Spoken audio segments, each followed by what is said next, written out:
إن الحمد لله نحمده ونستعينه ونستغفره ونعوذ بالله من شرور أنفسنا ومن سيئات أعمالنا من يهده الله فلا مضل له ومن يضلله فلا هادي له أشهد أن لا إله إلا الله وحده لا شريك له وأشهد أن محمدا عبده ورسوله أما بعد فإن خير الحديث كتاب الله وخير الحديث حديث محمد صلى الله تعالى عليه وسلم وشر الأمور محدثاتها وكل محدثات بدعة وكل بدعة ضلالة وكل ضلالة في النار.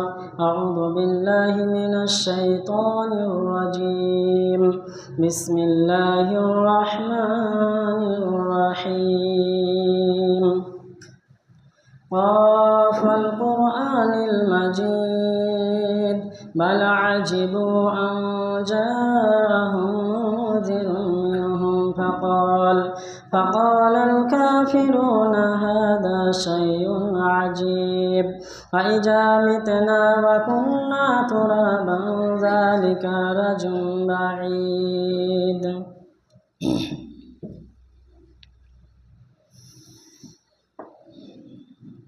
الحمد لله رب العالمين والصلاة والسلام على رسول الكريم. أعوذ بالله من الشيطان الرجيم. بسم الله الرحمن الرحيم. فانكحوا ما طاب لكم من النساء. সমস্ত প্রশংসা তারিফ একমাত্র আল্লাহ তাআলার জন্য, যার বিশেষ দয়া রহমতে আজ আমরা সুস্থ সবল অবস্থায় মসজিদে আসতে পেরেছি, তাই সকলে শুকর আদায় করে বলি আলহামদুলিল্লাহ। তারপরে পরে বিশ্ব নবীর উপরে সাহাবায়ে কিরামদের উপরে দরুদ ও সালাম বর্ষিত হোক। আল্লাহুম্মা সাল্লি আলাইকুম আল্লাহুম্মা বারিক আলাইকুম। সম্মানীয় উপস্থিতি, আলোচ্য বিষয় বিবাহের গুরুত্ব এবং কিছু শর্ত। বিবাহ, যেটাকে আরবিতে নিকাহ বলছে, বাংলাতে বিবাহ বলছে। এটা এমন একটা বান্ধন বা এমন একটা সুতার নাম, যেটার মাধ্যমে এক অজানা পরিবার অপর অজানা পরিবারের সাথে সম্পর্ক তৈরি করে। এমন একটা বান্ধনের নাম যে এক অজানা মহিলা এক অজানা পুরুষের দায়িত্বে এসে যায় এবং দুনিয়ার জীবনে যতদিন বেঁচে থাকে ওই পুরুষ ওই মহিলার দায়িত্ব বহন করে এবং ওই মহিলা তার জীবনে আসার পরে সুখে দুঃখে ছায়ার মতন সঙ্গী হয়ে সমগ্র রকমের সাহায্য সহযোগিতা পরামর্শদাতা। এর নাম হচ্ছে বিবাহ। তো এই প্রথমত বিবাহ হচ্ছে তিন প্রকার। এক হচ্ছে ওয়াজিব, যেটা বাধ্যতামূলক, করতেই হবে। দুই মুস্তাহাব, যেটা না করলে ঠিক আছে, করাটা ভালো। তৃতীয় নম্বর, যেটা বিবাহ করা হারাম। এবার আসি ওয়াজিব কোন বিবাহ, যার শারীরিক ক্ষমতা আছে এবং স্ত্রী ভর পোষণের ক্ষমতা আছে, অর্থের কোনো সমস্যা নেই, তার বিবাহর পরে সেই মহিলার প্রয়োজন মেটানোর মতন অর্থ সে সঞ্চয় করতে পারে, আর নিজেকে পাপ থেকে দূরে রাখার মতন ক্ষমতা নেই। মানে সে যদি বিবাহ না করে তাহলে অত্যন্ত হারে পাপ তার মাধ্যমে ঘটে যাবে। এরকম সমস্যার সম্মুখীন হলে তার জন্য বিবাহ করা ওয়াজিব, বিবাহ করতেই হবে। দ্বিতীয় মুস্তাহাব, যে পাপ থেকে বেঁচে থাকার ক্ষমতা রাখে, যার বিবাহের অত্যন্ত প্রয়োজন নেই কিন্তু শারীরিক ক্ষমতা আছে, অর্থের দিকে দুর্বল, তারপরেও সে নিজেকে পাপ থেকে সম্পূর্ণভাবে বাঁচিয়ে রাখতে পারে, তাহলে এর জন্য বিবাহ করা মুস্তাহাব, মানে বিবাহ করাটা ভালো, না করলে সমস্যা নেই। আর তৃতীয় নম্বর হচ্ছে হারাম বিবাহ করা। সেটা হচ্ছে যাদের শারীরিক সমস্যা আছে, দুর্বলতা আছে, বিবাহর পরে স্ত্রীর যে একটা জৈবন চাহিদা সেটা মেটাবার ক্ষমতা নেই, শারীরিক অক্ষম, দ্বিতীয় আর্থিক দিকে দুর্বল, যে বিবাহ করে নিয়ে আসার পরে ঠিকমতো মহিলাটাকে রাখার মতন বাড়ি নেই, দুমুঠো খাবার দেওয়ার মতন তার আয় নেই, বা এমন অসুখের সম্মুখীন যে ডাক্তার জবাব দিয়ে দিয়েছে, মেডিকেল জবাব দিয়ে দিয়েছে, মৃত্যুর পর্যায়ে এগিয়ে যাচ্ছে, যেমন ধরেন ক্যান্সার, এই লেভেলে যে সমস্ত অসুখগুলো রয়েছে, তাহলে এই রকম শ্রেণী মানুষের জন্য বিবাহ করা হারাম, হোক সে মহিলা বা পুরুষ। এ হলো 3 প্রকার বিবাহ। এবার আসি বিবাহের জন্য কিছু শর্ত রয়েছে। প্রথম শর্ত পুরুষদের জন্য, যেটা সম্পর্কে বর্ণিত হয়েছে সহিহ বুখারী 5163 নম্বর হাদিস, কিতাবুন নিকাহ 67 অধ্যায়ের হাদিস, প্রথম হাদিস। আল্লাহর নবী সাল্লাল্লাহু আলাইহি সাল্লামের নিকটে আব্দুল্লাহ ইবনে মাসউদ বর্ণনা করছেন যে আমরা কয়েকটা যুবক বিশ্ব নবীর কাছে উপস্থিত ছিলাম। তা আল্লাহর নবী আমাদেরকে সম্বোধন করে বললেন, ইয়া মাশারাশ শাবাব মান ইসতাতা মিনকুমুল বাআত ফালাতাজাওয়াজ ফাইন্নাহু আগাদ্দু লিল বাসার ওয়া আহসানু লিল ফারজি ওয়া মান লাম ইয়াস্তাতি ফাআলাইহি বিসসাম। আমরা বিশ্বনবীর সম্মুখে বসেছিলাম, আল্লাহর নবী আমাদেরকে সম্বোধন করে বললেন, হে যুবক সম্প্রদায়, তোমাদের মধ্যে যার বিবাহর প্রয়োজন রয়েছে সে বিবাহ যেন করে। কেননা সে যদি বিবাহ করে তাহলে তার চোখ নত হবে, মানে চোখের হেফাজত হবে, এবং যৌবনের চাহিদা মেটাতে পারবে, অর্থাৎ পাপ ব্যভিচার থেকে বেঁচে যাবে। তারপর আল্লাহ নবী বলছেন, যদি কাউরি বিবাহ করার ক্ষমতা না থাকে তাহলে সে যেন রোজা রাখে, সিয়াম পালন করে, তাহলে তার যৌবন চাহিদাকে মিটিয়ে দেবে, অর্থাৎ দমন করে নেবে। এবার ব্যাখ্যা এসেছে মিসকাতুল মাসাবির মধ্যে এই ক্ষমতা সম্পর্কে ব্যাখ্যা করা হয়েছে যে আল বাআত শব্দের অর্থ হচ্ছে এক, শারীরিক ক্ষমতা, যে হ্যাঁ সে ঠিকমতো দৈনন্দিন সহবাসের ক্ষমতা রাখে। 2, ভর পোষণের ক্ষমতা আছে, যে হ্যাঁ স্ত্রীর দায়িত্ব সে বহন করতে পারবে। 3, স্ত্রীকে নিয়ে সে আমানত স্বরূপ এবং পর্দার হালে রাখার ক্ষমতা আছে, তাহলে সে বিবাহ করবে। আর এই ক্ষমতা থেকে যারা বেচ্যুত, যাদের ক্ষমতাহীন, যারা এই সমস্ত বিষয়গুলো থেকে, তারা রোজা রাখবে, রোজা পালন করবে। তাহলে পুরুষদের জন্য 2টি শর্ত, 1, ভর পোষণের ক্ষমতা থাকতে হবে সম্পূর্ণভাবে, 2, শারীরিক ক্ষমতা থাকতে হবে, তাহলে ওই পুরুষ বিবাহ করতে পারবে, নচেত ওকে রোজা রাখতে হবে, বিবাহ করার জন্য অনুমতি নেই। এবার আসি মহিলাদের জন্য 4টে শর্ত। আল্লাহ রাব্বুল আলামিন সূরা নিসা 3 মধ্যে বলেন, হাত্তা ইজা বালাগুন নিকাহ, মহিলাদের জন্য প্রথম শর্ত শারীরিক পুষ্টিবোধ হতে হবে, অর্থাৎ যেটা আমরা হায়েজ, মহিলাদের যে হায়েজ শুরু হয়, মানে যৌবন এসে যায়, তার হায়েজ হতে হবে। 2, মিসকাতুল মাসাবির হাদিস বর্ণনাকারী আব্দুল বিন আব্বাস আল্লাহ রসুলের চাচাতো ভাই বর্ণনা করছেন, যেটা সহিহ মুসলিমের 3077 নম্বর হাদিস এবং সহিহ বুখারীতে এসেছে, যে কলা রাসূলুল্লাহ সাল্লাল্লাহু আলাইহি ওয়াসাল্লাম লা জারারা ইল্লা জারারা, আল্লাহ রসুল সাল্লাল্লাহু আলাইহি ওয়াসাল্লাম বলেছেন, তোমরা নিজের ক্ষতি করো না আর অন্যের ক্ষতি সহ্যও করো না।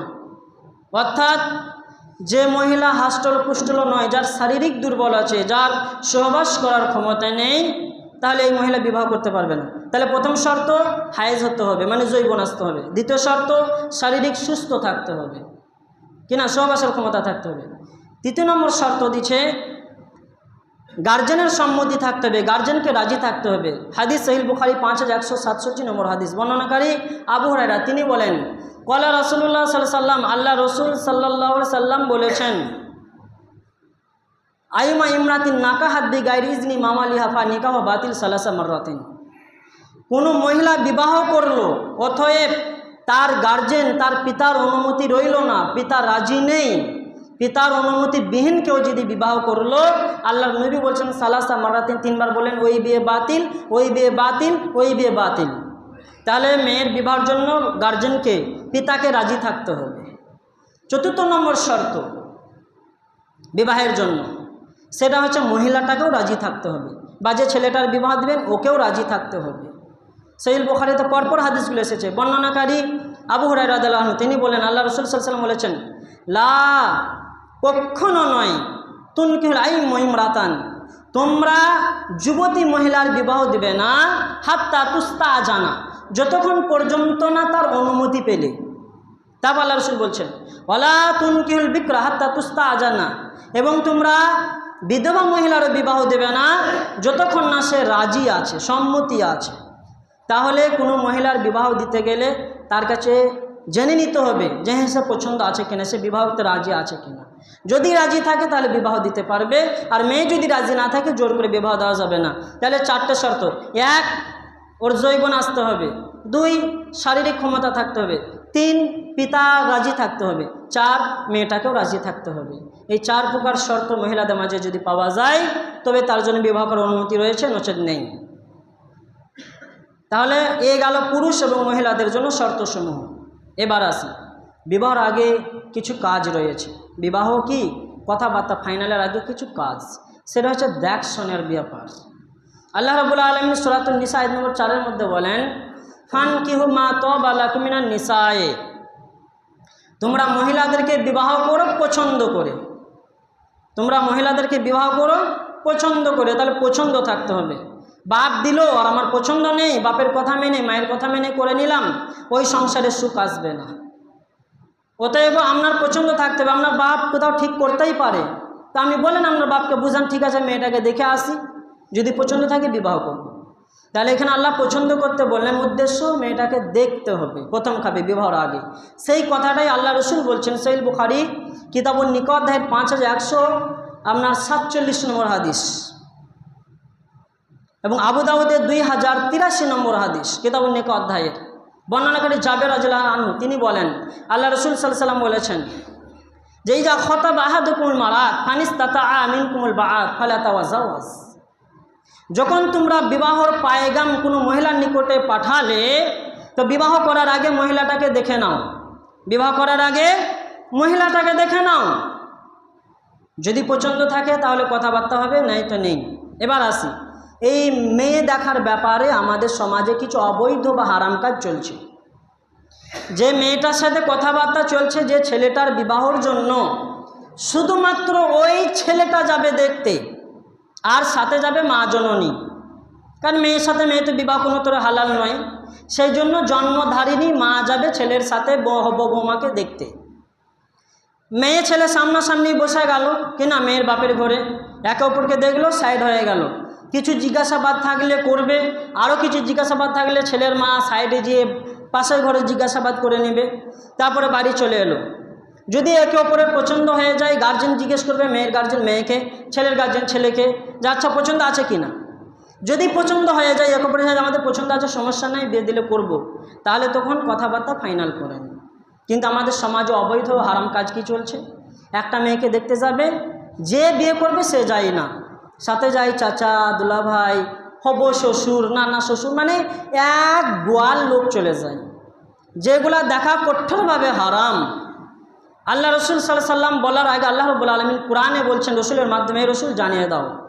সূরা নূর 24 নম্বর সূরা আয়াত নম্বর 31-এর মধ্যে, কুল্লিল মুমিনাতি ইয়াগযুযনা মিন আবসারিহিন্না ইয়াহফাযনা ফুরুজাহুন্না ওয়া লা ইয়াবদিনা যিনাতাহুন্না, হে নবী তুমি জানিয়ে দাও দুনিয়াবাসীকে যে তারা যেন তাদের কন্যা স্ত্রীদেরকে পর্দা করতে বলে। কীরকম পর্দা? নিজের চোখকে নত রাখবে, নিজের লজ্জাস্থানের হেফাজত করবে। হেফাজত মানে তোমার অঙ্গ প্রত্যঙ্গ অন্য পরপুরুষ যেন দেখতে না পায়। আজ আমাদের সমাজে দেখা যায় অধিকাংশ মা বোনেরা এমনভাবে চলাফেরা করে, এমন পোশাক ব্যবহার করে যে সমগ্র পুরুষ বুঝতে পারে তার মানে উঁচু নিচু অংশ। তাহলে এইভাবে চলাফেরা চলবে না। তারপর আল্লাহ রসুল সাল্লাল্লাহু আলাইহি ওয়াসাল্লাম মেয়ের মাধ্যমে আল্লাহ ওই আয়াতেই বলছে যে তার সৌন্দর্য প্রকাশ যেন না করে। আর মেয়েদের সৌন্দর্য প্রবাহমান মুখমণ্ডলে, চেহারাতে। কারণ কোনো মেয়েকে যখন কেউ পছন্দ করে চেহারা দেখে পছন্দ করে, হাত দেখে করে না, পা দেখেও করে না। একটা মহিলা কোনো সময় পরপুরুষের কাছে চেহারা খুলে রাখতে পারবে না, একমাত্র তাদের সামনে যাদের সাথে বিবাহ চিরতরে হারাম। তাহলে একজন মহিলাকে যে বিবাহ করবে ও ছাড়া আর কোনো পুরুষ যেতে পারবে না। যদি যায় কাবিরা গুনাহ হবে আর জিনার গুনাহ হবে। আর জিনার শাস্তি বুঝতেই পারছেন, মিসকাতুল মাসাবি সহিহ মুসলিমের মধ্যে বর্ণনা এসেছে, জিনাকারী শুধু জিনা যৌবনের মিলন হলেই হয় না, চোখের মাধ্যমে জিনা, হাতের মাধ্যমে জিনা স্পর্শ করা, চোখের মাধ্যমে জিনা দেখা, অন্তরের মাধ্যমে জিনা কুধারণা করা। এই জিনাকারীদের জন্য আল্লাহ রসুল বলছেন কিয়ামতের দিনে সব থেকে যে ভয়াবহ আগুন উত্তপ্ত করা হয়েছে, এখনও ফেরেশতারা জাল দিয়ে যাচ্ছে, বিরাট আকারের জাহান্নামে তাদেরকে ফেলা হবে উলঙ্গ অবস্থায়, দেহে কোনো পোশাক থাকবে না, আর চিৎকার মারতে মারতে উঠবে, আবার নিচে ফেলা হবে, আবার চিৎকার মারতে মারতে উঠবে, আবার নিচে ফেলা হবে। তাহলে সাবধান। আমরা নামাজও পড়ছি আর পরের মেয়ে দেখতেও যাচ্ছি। আরে সে আপনি তো বিবাহ করবেন না, যে বিবাহ করবে সে যাক। ছেলেটার সাথে যতক্ষণে মেয়েটার বিবাহ হলো তখন পর্যন্ত ছেলের বাপেরও দেখা হারাম।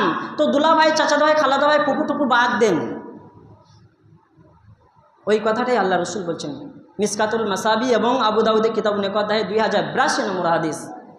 বর্ণনাকারী আবু হুরায়রা আলী রাদিয়াল্লাহু আনহুকে সম্বোধন করছেন কে? বিশ্বনবী তার নিজের জামাইকে, ইয়া আলীও লা তুতবিন নাজরাতান নাজরা ফাইন্না লাকাল উলা ওয়া লাকাল আখিরা। হে আলী, তোমার যখন প্রথম দৃষ্টি যখন অন্য মহিলার দিকে পড়ে যাবে, সঙ্গে সঙ্গে দৃষ্টিকে ফিরিয়ে নেবে। কারণ প্রথম দৃষ্টি পড়ার জন্য আল্লাহ তোমাকে ক্ষমা করবে, মাফ করবে। কিন্তু দ্বিতীয়বার যদি আবার তাকাও তাহলে আর ক্ষমা নেই, মাফ নেই। স্পষ্টভাবে বুঝতে পারছি যে কঠোরভাবে দেখা হারাম, আর আমাদের সমাজে এটা অহরহভাবে চলছে। তারপর অবৈধ কাজ, মেয়েকে দেখতে গিয়ে 500, 200, 1000 কেউ সোনার আংটি ইত্যাদি দেয়, যেটাকে আবার লগন বলে চালাচ্ছে। মেয়ে দেখতে যে দিচ্ছে, আবার লগন নামক এই কাপড় চোপড় নিয়ে যাচ্ছে দল বেঁধে মেয়ের বাপকে ধ্বংস করতে। আবার মেয়েটাকে আসার সময় বসাচ্ছে, বসিয়ে টাকা দিচ্ছে আর দেখছে, মনে হচ্ছে বাজারের সস্তা মেয়ে। পাওয়া যায় না বাজারে অনেক সস্তা মেয়ে, দেখবেন সব দোকান খুলে বসে আছে। ওই লেভেলে আমরা দাঁড় করাচ্ছি নিজের কন্যাদেরকে। বিবেক বুদ্ধিকে আমরা খেয়ে ফেলেছি। যার সম্মান আল্লাহ দিল, যে মেয়েদের সম্মান, যে পৃথিবীতে আর পৃথিবীর মধ্যে যা কিছু আছে সম্পত্তি, সমস্ত সম্পত্তির চাইতে দামি হচ্ছে স্ত্রী। আর আমরা তাদের সম্মান কোথায় নামাচ্ছি? বাজারে ওই বিকৃতদের মতন অবস্থায় নিয়ে যাচ্ছি। বিবেক বুদ্ধি কি আমাদের নেই? আমরা কি খেয়ে ফেলেছি? এত নিচে নেমে গেছি। এই নিচে নামার কারণে আজ দিকে দিকে আমাদের প্রতি জুলুম চলছে। তাহলে ব্রেন ফ্রেশ করে নি, যে বিবাহ করবে সে ছাড়া অন্যের জন্য মেয়ে দেখা কঠোরভাবে হারাম। এটা বর্জন করতে হবে, নাহলে কিয়ামতের দিনে কঠিন শাস্তির সম্মুখীন হতে হবে। বুঝতে পারলেন? এটা হচ্ছে কঠোরভাবে শর্ত, আমাদের মানতে হবে। কেউ যেতে পারবে না বিবাহ দেখতে, মেয়ে দেখতে। যে বিবাহ করবে সে শুধু যাবে। দ্বিতীয় নম্বর, আমাদের যে অপকর্ম সমাজে চলে সেটা হচ্ছে আইবুড়ো ভাত। এই সমস্ত নোংরা নিয়ম নীতি ইসলামের সাথে কোনো সম্পর্ক নেই। এই যত আবর্জনা নোংরা সমাজে অবৈধ কাজ চলছে বিবাহকে কেন্দ্র করে, সেটা মেয়ে দেখা বলেন, আর হলুদ মাখানোর নামে অনুষ্ঠান বলেন, আর আইবুড়ো ভাত বলেন, যেটাকে থাল খাওয়া বলছে। কোথাও আইবুড়ো ভাত বলে, কোথাও থাল খাওয়া। এই সমস্ত অবৈধ কর্ম, অবৈধ কাজ। ভারতের একজন রাজা ছিল, জালেম রাজা। ভালো করে বুঝতে পারছি, যখন জালেম বলে ফেলেছে, আকবর পুরো ভারতে রাজত্ব কায়েম করার জন্য নিজের দরবারে পর্যন্ত মন্দির বানালো। একজন মহিলা, মানে বেধর্মী মহিলাকে বিবাহ করলো। সর্বশেষে ইলাহি দাবি করলো নিজেকে এবং পুরোহিত হয়ে গেল, দিন ইসলাম থেকে বেরিয়েও গেল। সে তার জামানাতে সমগ্র অবৈধ কাজ, হারাম কাজ, শরিয়ত বিরোধী, ইসলাম বিরোধী কাজগুলো ঢুকিয়ে দিয়েছে, আর তখন থেকেই চলে আসছে। অতএব আমরা মুসলমান, যে জিনিসগুলো কোরআন হাদিসের সাথে সম্পর্ক নেই সেগুলো আমাদের বর্জন করতে হবে। নচেত আল্লাহর কাছে ধরা খাবো, সবাই ধরা খাবো, চোখ মুজলেই ধরা খাবো। কবরে যাওয়ার আগে পর্যন্ত আমাদের তওবা করার সুযোগ, সংশোধনের সুযোগ, কবরে গেলে আর কোনো সুযোগ নেই। এবার আসি, যদি ওই ব্যক্তি গরিব হয়, তার মেয়ের বিবাহ দিচ্ছে গরিব মানুষ, অসহায় মানুষ, তো তাকে সাহায্য করেন। আপনি প্রতিবেশী, আপনার ওপরে তার হক রয়েছে। আপনি আত্মীয় স্বজন তাকে সাহায্য করেন, মোটা অঙ্কের দেন, 10,000, 20,000, 50,000, 1 লাখ দেন না, যত পারেন, তার মেয়েটাকে সুন্দরভাবে বিবাহ দেওয়ার জন্য। আপনি বিবাহর আগে দিয়ে আসেন যে নাও ভাই বা আমার চাচা যে হয় যে তোমার মেয়ের বিবাহতে খরচা করবে বা ভালোভাবে বিবাহ দাও, বাস মেয়ের বাপের হাতে দিয়ে চলে আসে। সেটা তো আমরা করি না।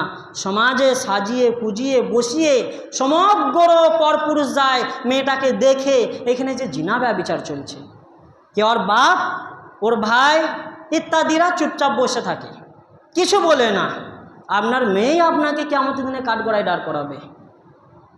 আর আপনাদের মতন বা আমাদের মতো যারা এই সমস্ত কর্মে লিপ্ত, নিজের বোন, ভাইজি, নিজের কন্যা ইত্যাদিকে আইবুড়ো ভাতে সাজিয়ে কুজিয়ে বসিয়ে রাখি, আর পরপুরুষরা আসে, খাবার খাওয়ায়, টাকা দেয়, আর সবাই দেখে মোবাইলে ছবি তুলে। এইরকম কর্ম যদি আমার স্ত্রী কন্যা মানে আমার কন্যা আমার বোন আমার ভাই ইত্যাদির মাধ্যমে ঘটে আর আমি এখানে চুপচাপ থাকি, বাধা না দিয়ে এগুলো বন্ধ না করি, তাহলে আল্লাহ রসুলের ভাষাতে আমি কাপুরুষ। আর আরও কঠিন বাংলা ভাষায় হচ্ছে হিজড়ে, বুঝেন তো? টেনে হাততালি মারে, কোনো মূল্য নেই। তা আমরা ওই লেভেলের যদি আমার স্ত্রী কন্যাকে ওইভাবে বসে আইবুড়ো ভাত খাওয়াই, আর কিয়ামতের দিনে এই যারা দায়ুস বা যাদেরকে বাংলায় কাপুরুষ বলছে, এদের মূল্য নেই, কোনো মূল্য নেই। আপনার মেয়ে আপনাকে মানে কাঠগড়ায় দাঁড় করাবে, সেই দিন সে চিৎকার মেরে বলবে, হে আল্লাহ, বেপর্দার জন্য আমাকে শাস্তি কেন দিছ? এর জন্য আমি তো দায়ী নই, দায়ী তো আমার বাপ, আমার ভাই, আমার চাচা, তারাই তো বসিয়েছিল আমাকে, আমি তো নিজে বসতে চাইনি। সেদিন ফেঁসে যাবেন নিজের কর্ম। আর কি মিথ্যে বলতে যাবেন? এই যে দুইজনা আছে বসে সবসময় লেখেই যাচ্ছে, সব নোট হচ্ছে। তাই সমাজ থেকে অবৈধ কাজ তুলতে গেলে আমাদের যুবক ভাইদের জাগতে হবে, প্রত্যেক গার্জেনকে জাগতে হবে। আপনি শুরুয়াত করেন আপনার মেয়ের বিয়েতে, আপনি যদি গরিব হন আত্মীয় স্বজনকে জানান, আপনাকে সাহায্য করবে। আর আপনি ফুলভাবে বলে দেন, আই বড় ভাই বড় নেই, বিবাহের দিনে দাওয়াত দেন, নিজের ক্ষমতা অনুযায়ী মানুষ এসে খেয়ে যাবে। বাস আপনি শুরু করেন, আপনার দিকে অন্যজন পরিবর্তন হবে, তার দিকে আরজন পরিবর্তন হবে। এইটা আমরা বলছি আমাদের মানে মুখের কথা, চলে আসছে ওইভাবে, অত কি মানা যায়? এটা ভুল ধারণা। আপনি গার্জেন, আপনার পরিবারকে যদি আপনি ঠিক রাখেন, আপনি যদি সচেতন হন, আপনাকে কেউ পাপ করাবে না, কেউ পাপ করতে বলবে না। কিন্তু আমরা ওই তালে তাল মেলে চলে আসছি, বর্জন করতে হবে, নাহলে কিয়ামতের দিনে ধরা খেয়ে যাব। আল্লাহ আমাদের সঠিকভাবে বোঝার তৌফিক দিক, এবং এই অবৈধ কাজ যেন আমরা সমাজ থেকে সরাতে পারি, সেই হিসেবে আল্লাহ রাব্বুল আলামিন আমাদেরকে কবুল করে নেক। আমরা ইনশাল্লাহ আজকের পর থেকে এই অবৈধ কাজে লিপ্ত থাকব না। আমরা অবশ্যই দিন ইসলামের জন্য আল্লাহর মহাব্বতে, রসুলের মহাব্বতে এই অবৈধ কাজগুলো আমরা ত্যাগ করব। যারা গরিব মানুষ মেয়ের বিয়ে দিতে পারছে না, ফুলভাবে আমরা সাহায্য করি। আমরা দাওয়াত দেবো, ডাইরেক্ট যে বিবাহের দিনে প্যান্ডেলে খেয়ে নেব, কিন্তু ওই সিস্টেমগুলো আমরা বর্জন করি। রং খেলা জায়েজ নেই, পাক্কাভাবে হারাম। গান বাজনা পাক্কাভাবে হারাম, একবারে কঠোরভাবে হারাম। এবার হলদে মাখার ব্যাপারটা কেউ কেউ বলেছে জায়েজ আছে, তবে কে মাখাবে? নিজের মা, নিজের বোন, নিজের খালা, নিজের দাদি, নিজের নানি, একজন মেয়েকে মাখাবে। ছেলেকে সেম নিজের মা, বোন, খালা মাখাবে, বাকিরা ওকে টাচ করতেও পারবে না। হাদিস মিসকাতুল মাসাবিতে এসেছে এবং আবু দাউদের হাদিস হচ্ছে 2072 নম্বর হাদিস, কিতাবুন নিকাহ অধ্যায়ের। আল্লাহ নবী বলছেন, লা তুতবিন নাজরাতান নাজরা, কোনো সময় অন্যকে দেখা তোমার জন্য বৈধ নয়। তারপরের হাদিসে বলছেন, লা তুবাশিরুল মারাতুল মারাতা লিতান আতাহা লিজাওজিহা কান্না মিয়ানদুরু ইলাইহা, একজন মহিলা অন্যজন মহিলাকে স্পর্শ করতে পারবে না। কেন পারবে না? কারণ যখন সে তার দেহে স্পর্শ করার পরে, চেহারা স্পর্শ করার পরে তার স্বামীর কাছে যে বর্ণনা দিবে, আমার বান্ধবী, আমার সেহেলি, আমার খালাতো বোন, মামাতো বোন, ফুফাতো বোন কী যে ব্যবহার করে, তার স্কিন এইরকম নরম, তার ফেরেস এইরকম নরম, তখন সে শয়তান খোঁচা মারবে, ব্যভিচারের দৃষ্টিতে দেখবে, জিনা হবে, কাবিরা গুনাহ, হারাম কাজ। তাই একজন মহিলা যদি একজন মহিলাকে স্পর্শ না করতে পারে, তাহলে একজন পুরুষ একজন মহিলাকে কেমনভাবে দেখতে পারে আইবুড়ো ভাতের নাম করে বা হলদে মাখাবার নাম করে? এই অপকর্ম, নোংরা কাজগুলো আমাদের বর্জন করতে হবে। আল্লাহ আমাদের সঠিক বুঝার তৌফিক দেখ, আমিন। এবার আসি 4-5টা পয়েন্ট নিয়ে। প্রথম নম্বর পয়েন্ট, আমরা সকলে অবগত আমাদের একটা ইসলামী মার্কাজ মাদ্রাসা রয়েছে কিনা, যেখান থেকে আলেম উলামা তৈরি হয়, ওটা একটা তার ভিটে বা জায়গা বলতে পারেন, শুরুয়াত। তো ওইখানে যারা পড়াশোনা করে, আপনারা জানেন সবাই যে আপনাদের গ্রামে তারা সকালে চা খেতে আসতো। তো চা খেতে এসে কেউ হয়তো 7টায় উঠে, কেউ 6:30, কেউ 8টা, মানে এক কথায় চা খাতে আসতে 1 ঘন্টার সময় চলে যাচ্ছে, নষ্ট হয়ে যাচ্ছে, যে কারণে ওদের পড়ার অনেক ঘাটতি হয়েছিল। তো এই বছর আপনাদের মাদ্রাসার কমিটি সিদ্ধান্ত নিয়ে ওটা বন্ধ করে দিয়েছে, অর্থাৎ মাদ্রাসাতেই চা খাওয়ানোর ব্যবস্থা করা হয়েছে। তো চিনি মুড়ির ব্যবস্থা, মানে চিনি লাগছে, চা করতে গেলে কি লাগছে, চা আর চিনি, আর তার সাথে 1 গ্লাস করে মুড়ি দেওয়া হয়, মুড়ির ব্যবস্থা রয়েছে। তো এই খরচাবাদির জন্য কমিটির পক্ষ হতে আপনাদের কাছে আবেদন রেখেছে যে আপনারা যেভাবে পারবেন, কেউ চিনি, কেউ মুড়ি, কেউ চায়ের মূল্যায়ন দিবেন, এবং নামটা আমার কাছে লিখবেন, খাতা রাখা আছে। যেন হয়তো 2 কেজি চিনি দেবো মাসে, বা আমি 5 কেজি, বা আমি 10 কেজি, বা আমি 1 বস্তা মাসে মুড়ি দেবো, বা আমি হয়তো 1 কেজি চায়ের দাম দেবো। এইভাবে আপনারা একে অপরের সহযোগিতা করেন, ছেলেগুলার ভবিষ্যৎ পানে তাকিয়ে। এবং পড়াশোনা যাতে মজবুতভাবে হয়, ক্ষতি না হয় সেই জন্য। দ্বিতীয় নম্বর পয়েন্ট, যে আপনাদের এখানে কয়েকজন মেহমান এসেছে, অত্যন্ত গরিব মানুষ, অসহায় মানুষ, তো তাদেরকে যে যেভাবে পারবেন সাহায্য করবেন।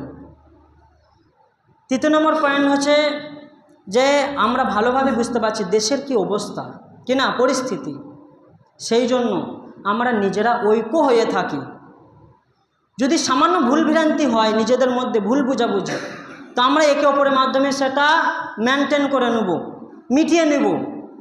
পরিস্থিতি খুবই খারাপ মুসলমানদের, তা আমরা মিলেমিশে থাকি, ঐক্য হয়ে থাকি। আমরা এখন জেগে থাকি। আর দেশে যে পরিস্থিতি চারিচমনে, এখন ওই ছেলে চোর মানে ছেড়ে দিয়েছে, চারিচমনে ঘুরছে, নানান জায়গায় খালি ছেলে নিয়ে খোঁজ। তাই নিজের ছেলেদের ইত্যাদিদের মেয়েদেরকে বাজারে আজারে একা পাঠায়েন না, একা ছাড়েন না, সাথে নিয়ে যান, সাথে নিয়ে আসেন। একবার হারিয়ে গেলে পাওয়া মুশকিল আছে। আর ওপর থেকে নিচে জালেম সরকার বসে আছে, মুসলমান ন্যায় বিচার পাবে না। আপনি কেস করবেন, আপনি যখন জেনে নেবেন না যে আব্দুর রহিমের ছেলে, বাস আপনার ছেলের সন্ধান আর পাবেন না। সেই জন্য সজাগ থাকেন, সচেতন থাকেন, নিজের ছেলে মেয়েদের একা হতে ছেড়ে দেন না। চতুর্থ নম্বর কথা, এই যে মোবাইল চলছে, সোশ্যাল মিডিয়া, এটা ভিডিও হচ্ছে, এই ভিডিওটা অনেক ব্যক্তি দেখে, হয়তো আপনাদের গ্রামে অনেকে বাইরে কাজে গিয়েছে, নামাজ অন্য জায়গায় পড়ার মতন, খুতবা শোনার মতন ব্যবস্থাপনা নেই, তারাও এই আলোচনাটা শুনে আবেদন রাখাতে মোবাইলে ভিডিওটা করা হচ্ছে, সোশ্যাল মিডিয়া, যার মাধ্যমে আজকে ইসলামের বহু অজানা জিনিস মানুষ ঘরে বসে জেনে গেছে, যে কারণে মোবাইলটা ইউজ করা। আমি প্রথম লাগাইনি, আপনাদের গ্রামের মানুষের আবেদনেই এটা চালু করা হয়েছে। এরপর যদি সমস্যা বুঝেন আমাকে মিষ্টি ভাষায় বলবেন, আমি ফেরেশতা নই, মানুষ, ভুল ভ্রান্তি হতে পারে, মিষ্টি ভাষায় বলবেন, মক্তবে গিয়ে মৌলানা এটা লাগালে এই সমস্যা আসতে পারে, আমি আর লাগাবো না, ইউজ করব না, ব্যবহার করব না। কিন্তু যদি অপমান করার চেষ্টা করেন, মাথা বিক্রি করিনি। আর আমার ব্যাপারে আপনারা ভালো করেই জানেন, জান চলে যাবে, হক বন্ধ হবে না। আজ আছি, যদি ভাবেন সমস্যা আমার থেকে সমস্যা হবে, বলে দেবেন মিষ্টি ভাষায়, এখন বাজছে 12টা 40 বাজতে গেল, 45-এ কেটে পড়বে এখান থেকে, 1 মিনিট দাঁড়াবো না। কিন্তু যদি ভাবেন মাথা কিনে রেখেছেন, ভুল করবেন। যতদিন যেখানে থাকি, আল্লাহ যেখানে রুজে রাখে, দাওয়াতের কাজ করে যায়, দিন ইসলামের দাওয়াত দিয়ে যায়। আজ সত্যকে তুলে ধরলে, আজ মানুষ না মানলে কাল মানবে, সত্য জানবে, সেই জন্য দাওয়াতের কাজ করে যায়। আমি মানুষ, ফেরেশতা নয়, ভুল ভ্রান্তি হতে পারে। মিষ্টি ভাষায় যে বলবেন মেনে নেব, নাহলে আপনাদের মসজিদের সেক্রেটারি আছে, জানিয়ে দেবেন আপনাদের ইমামের এই ভুলগুলো রয়েছে, আমাকে বলবে, মেনে নেব। যদি মানতে না পারি, আমি থাকলে সমস্যা হয়, চলে যাব। কিন্তু যদি অপমান করার চেষ্টা করেন, তাহলে আমিও মানুষ, মিষ্টি ভাষাও বের হয়, গরম ভাষাও বের হয়। সেই জন্য বলছি, আমি মানুষ, ফেরেশতা নয়। ভুল ভ্রান্তি থাকলে নিজের ছেলেকে যেভাবে বুঝান, ভাইকে বুঝান, সেইভাবে আমাকে বলে দেবেন, মেনে নেব। আল্লাহ আমাদের সঠিকভাবে চলার তৌফিক দেব, আমিন।